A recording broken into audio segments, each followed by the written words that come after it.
power, control, and a willingness to do whatever it takes to win. These are the attributes that makes a leader strong. Joe Biden. That's right, Hippo. There are no leaders that better exemplify these characteristics than these two. Kylo Ren, the solo Sith Master of Star Wars.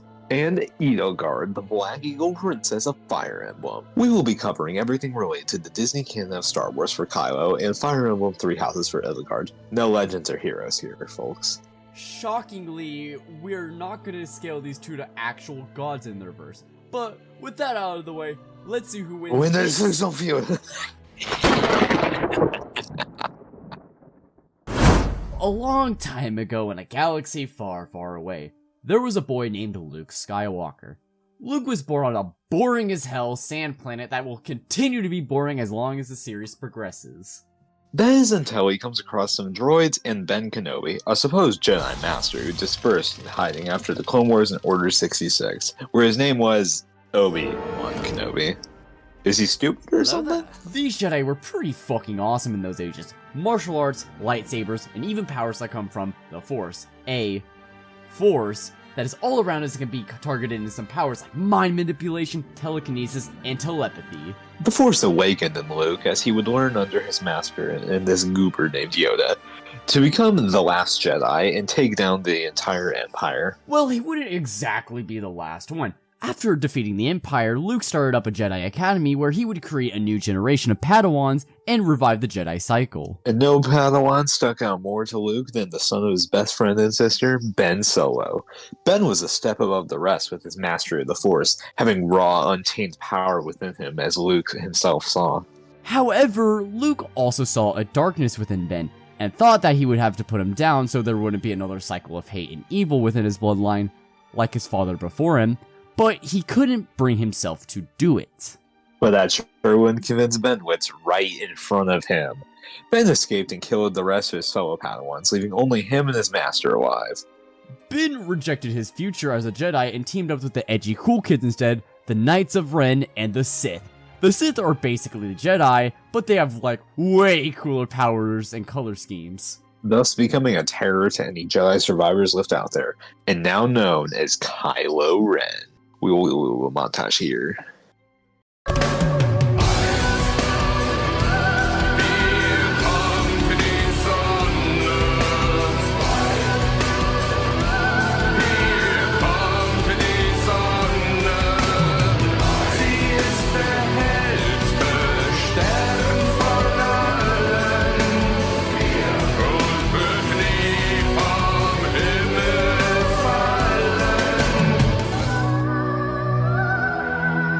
As a Sith, Kylo has some pretty cool powers to pick from. As mentioned beforehand, Kylo can use telekinesis, telepathy, mind manipulation, the works. But he can also stop objects or blast midair, instantly learn information by touching something, create barriers, and put people unconscious instantly. Kylo has also been seen having the abilities of Force Lightning, Storm Creation, Healing, and enhancing his own physicality, as well as containing energy. And don't let the simplicity of some of these names fool you. Force users can get pretty nutso with these, like how Ezra can make a group of stormtroopers commit low-tier god, something Kylo himself can also do. His mind manipulation is so potent he can break someone's mind to find out any information he may need, being called a master of it by both guidebooks and Husk. But while the Force is powerful, Kylo's arsenal is hardly anything to scoff at either. Obviously, Kylo has a lightsaber with 2 extra blades at the hilt. Not really anything useful in combat, but it does look pretty cool. Speaking of cool, Kylo's suit. Kylo's helmet isn't anything particularly special beyond having a voice modifier, so he sounds super badass clearly. But his outfit is quite useful with padded armor underneath, a location sensor on his belt to alert him of oncoming threats, and his cape being fire retardant and nullifies electricity.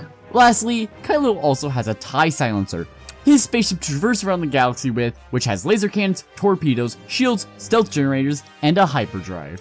With all this cool power at his disposal, it's no wonder he was Snoke's top contender to be a sidekick, which as you could tell, Kylo really appreciated. But what really drove Kylo to make this big murdery decision was... a woman? No! But yeah, Rey Skywalker was the driving force behind why Kylo took charge. Bro is just really bad at rizzing up women. You know I can take whatever I want. I genuinely cannot tell the difference between this and you with your date last night. How about I fucking kill you? Do it already. Rizzo Ren grew a dyad bond with Rey, which allowed them to see and interact with each other even when they're on other sides of the galaxy. It's at this point in the story where they are basically fated rivals, as Jedi and Sith always have a way of finding.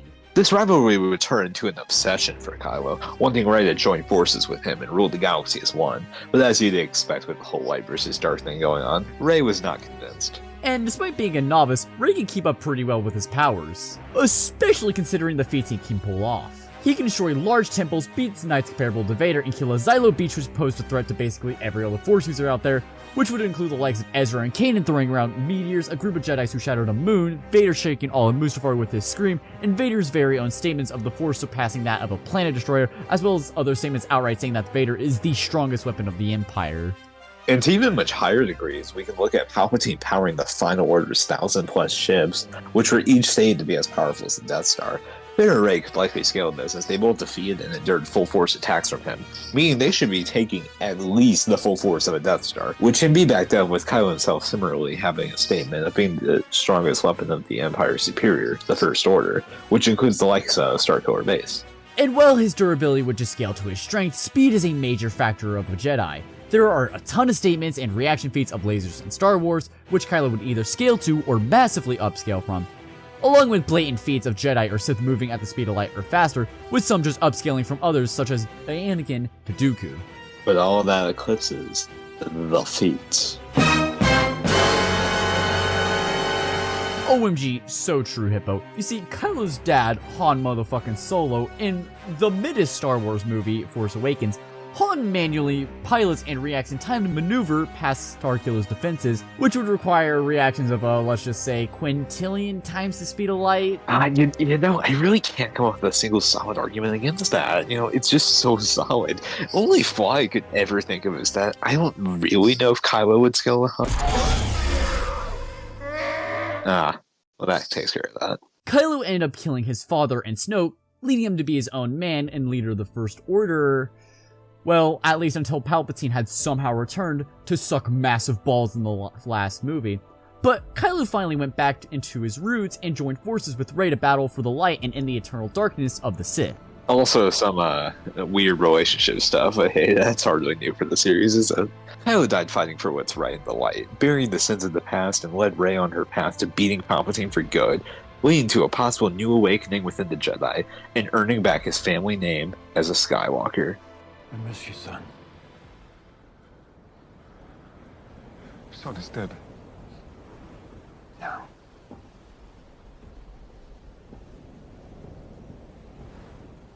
Kylo Ren is dead. My son is alive.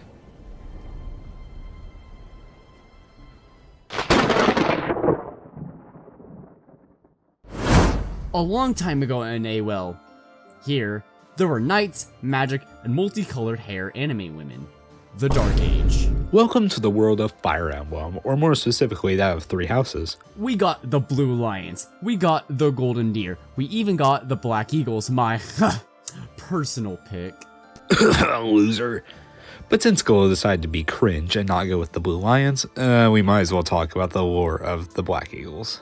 Within the year of 1162, the Emperor would introduce his ninth child and fourth daughter into the Adrestini Empire, a girl who would become the heiress to their empire. And, like you would guess by the title of the video, her name was Edelgard von Hesve... You know what? Sure. This battle is your last!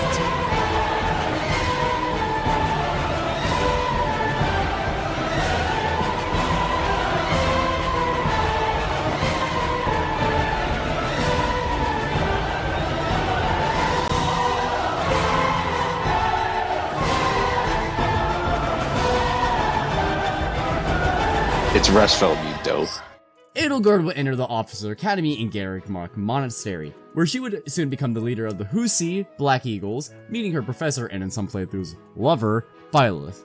It's here Edelgard would also have many armors to choose from, but normally she would don red coat-like clothing with a long cape in the back. It's also worth noting that she has been seen wearing much stronger armors across different playthroughs in games such as Heroes. Wait.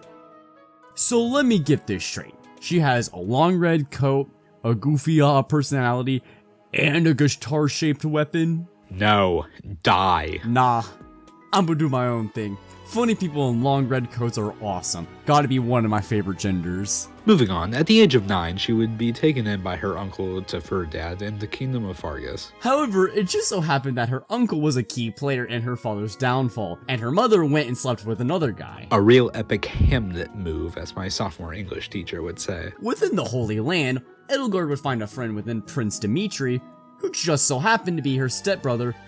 What a coinky-dink. Years later, she would return to the monastery to finish her education and reclaim what her father had lost so long ago, donning a suit in secret to become the Flame Emperor. And as the Flame Emperor, Edelgard is an overwhelming force to be reckoned with, especially with her several weapons of choice on hand, wielding swords, axes, maces, hammers, staffs, shields, as well as her personal favorite and one of the hero's relics themselves, Ymir. Ymir is specifically designed for Edelgard, fitting her every need. It resembles a powerful axe that can cut through any non-crest wielder and potentially even turn them into a demonic beast. Now, what are crests, you may be asking? Well, crests are items that grant powers to whoever wields them. Why do you say like that? Edelgard has two crests, the Goddess Crest and the Crest of Saros, the former passively healing her, and the latter increasing her attack potency. She doesn't just need her crest to heal though, she also has a wide assortment of elixirs and potions to heal herself. Why do you say it like... whatever. What if she needs to increase her other stats? That's the secret, Glow. The secret is rings. Huh? Well, what's so secret about them? Okay, so they like. Wait, what do you know? Yeah, it's kind of fucked up, isn't it? And she has numerous rings that she can wear which increases specific stats such as crits, speed, accuracy, luck, and magic. Yes, magic. Edelgard can use numerous spells like Fire, which casts fire, and Baloney, which casts fire, which stronger. Riveting. But for some variety, she can also use Hades, a spell that casts dark magic. Racism aside on that one. She also has a wide assortment of healing spells like Heal, Nosferatu, and Recover, spells that would be quite handy in a fight.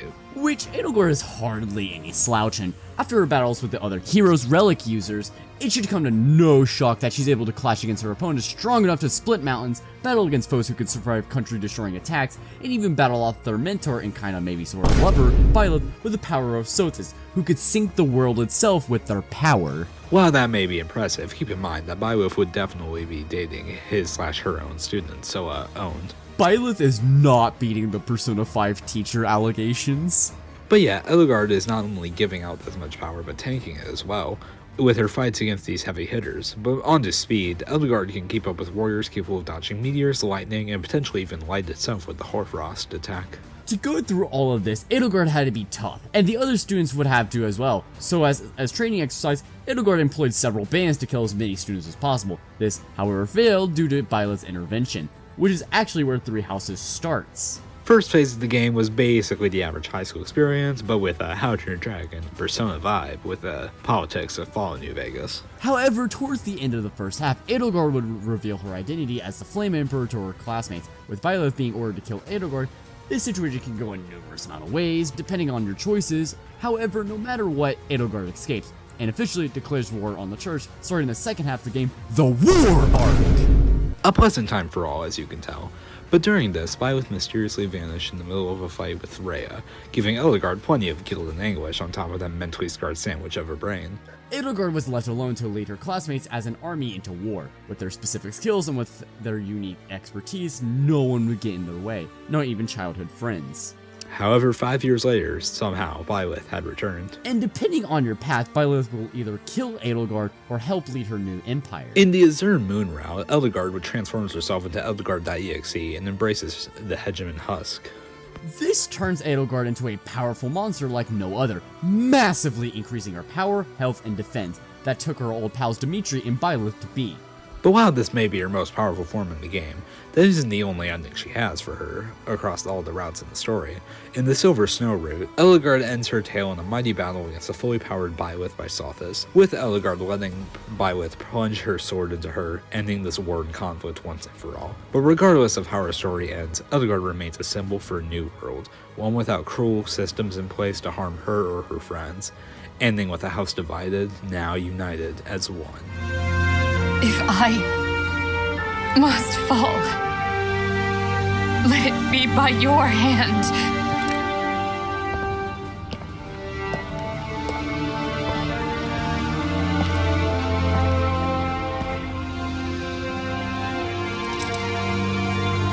I wanted to walk with you.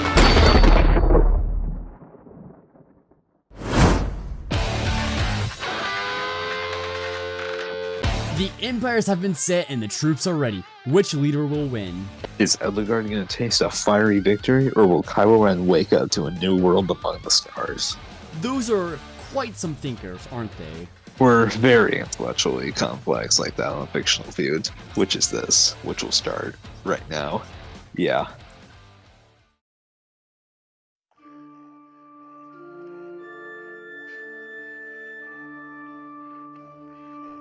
In a galaxy divided, we open to a battlefield with Edelgard and her army standing victoriously above the corpses of many fallen warriors. Alas, another foe has fallen beneath my blade. Is there anything that can challenge the might of the Black Eagle? A loud shockwave erupts from the sky as Edelgard looks up to see several TIE fighters fly down to the battlefield, with the largest one landing right in front of Edelgard as the mighty Kylo Ren walks out of it, lightsaber hilt in hand. This planet is now under the jurisdiction of the First Order. Any defiance against our new galactic empire will be put down. Edelgard scowls as she readies Amir for combat. I am Edelgard von Resvelg. I fall to no one. Kylo Ren prepares his saber for combat and gets into a stance. Then you will die. All of their soldiers begin to battle as Kylo and Edelgard rush at each other. Kylo takes a few swings at Edelgard, which he narrowly dodges, then getting into a stance to swing Amir towards Kylo, who catches it with the Force. What? Kylo then starts force choking Edelgard. You may be strong, but I am stronger. Edelgard snarls as she takes her other hand and casts fire onto Kylo, knocking him back but not doing substantial damage against his flameproof cape. It did, however, prove to be a good distraction, as Edelgard smashes Amir against him, sending Kylo flying back.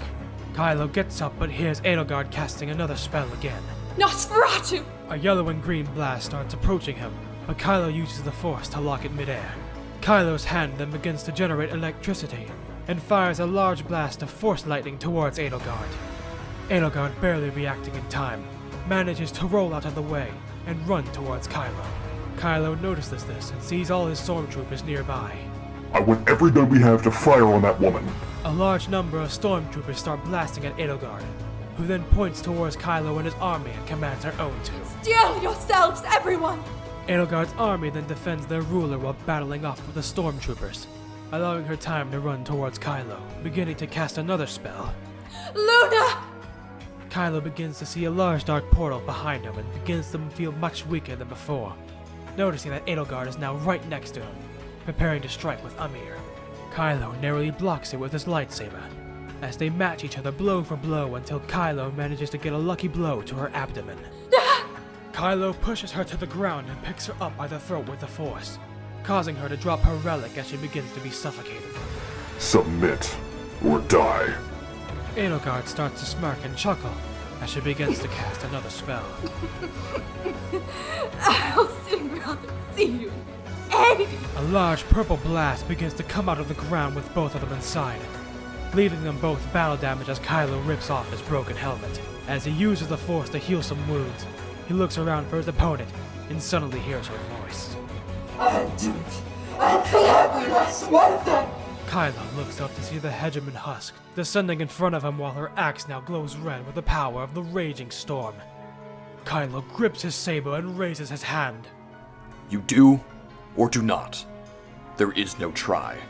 As soon as Kylo clenches his hand, All of Edelgard's troops suddenly turn towards her to attack and swarm her, along with his own stormtroopers attacking from behind.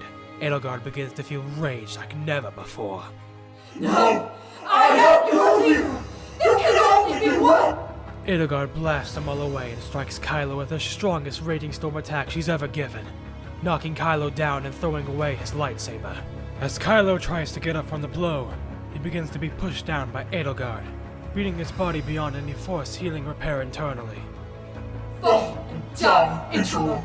Kylo's eyes become bloodshot red as fallen soldiers and stormtroopers around him start levitating from his power alone. No. No. No! Kylo creates a burst of force which launches Edelgard off of him, now fully reaching Force Rage. Kylo pulls his TIE fighter towards him and causes it to fire at Edelgard until she falls. Kylo then pulls his lightsaber towards him and starts slashing and slashing with it, cutting down Edelgard until she reverts back into her normal state and can no longer retain the will to fight. Be at peace now, for you have reached the end. Edelgard tries to latch onto the last of her life to say, Claim your victory, and strike me down if you must, for I have failed my people. Kylo tries to say something back to her, anything, but cannot find himself able to speak. He clenches his saber one last time to drive it straight into our heart, leaving the battlefield and Edelgard at rest. As Kylo enters his ship and updates his generals about what happened to the planet. They have been defeated, and they are part of a new dawn. The New Order. But inside, he can't help but feel sorrow for what he had to do to the strongest leader he would ever meet. Now approaching a new Starkiller base for the Force to awaken. Every day I wake up and I wish you died!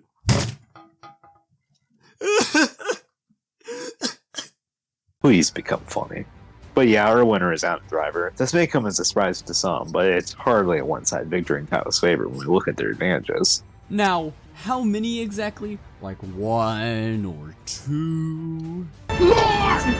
Well, for one, Kylo 1-ups Edelgard's AP pretty well when comparing Edelgard's multi-continental destroying power against at least a multi-continent to planet level Kylo, to even much stronger ends when calculating the power between them both, so that sinking the world can reach up to 5 extons of TNT against, let's just say, the Death Star's destruction of Alderaan.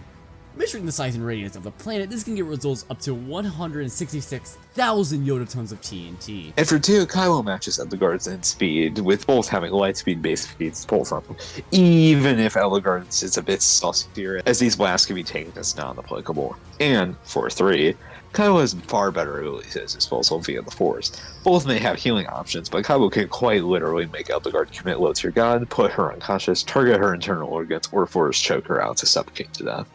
Edelgard's magic may have a lot of passive effects, and her weaponry may be powerful, but man, she's not getting around that stat hacks gap. So really, even if Kylo wasn't comparable in speed, the distance between their strength and hacks is just too big of a disparity to really call something that wouldn't matter. Right where credit is due though, Edelgard should be a fair bit smarter, better skilled, has better weaponry overall, a variety of magic at her disposal, along with potential stats effects and chances given to her because of RPG elements.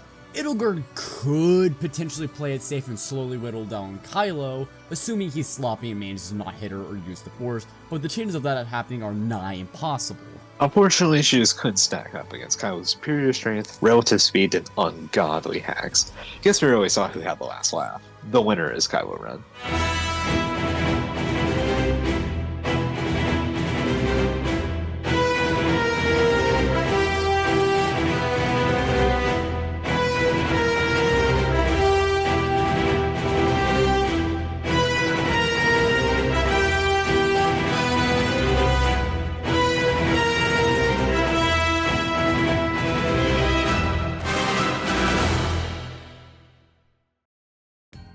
Hello, chat room.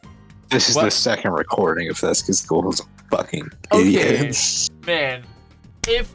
I love how a consistent theme has been I fuck up the first recording because I accidentally hit it twice. But besides that, thanks.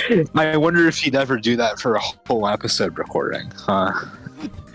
Crazy, Yeah, we're doing this now in the credits. wild. But thanks for watching.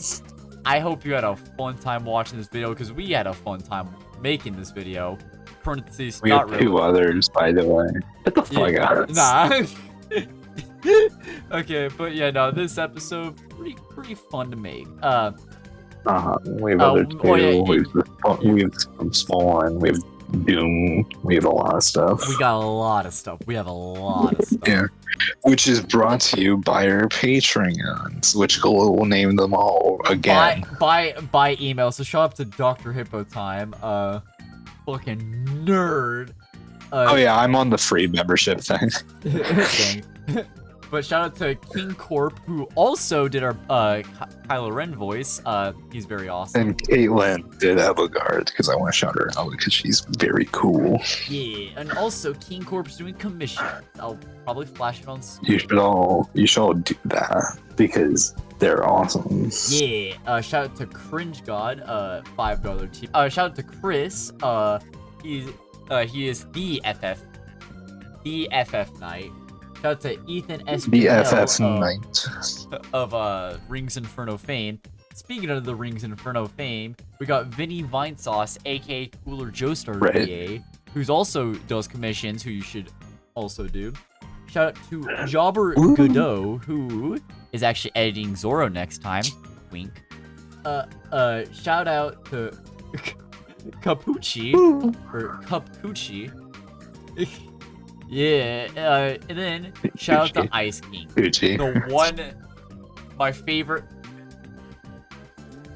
The one and only. But you know what I'm a fan of? You know what I'm a fan of? True. So, roll that next Batman. time. Would you kind?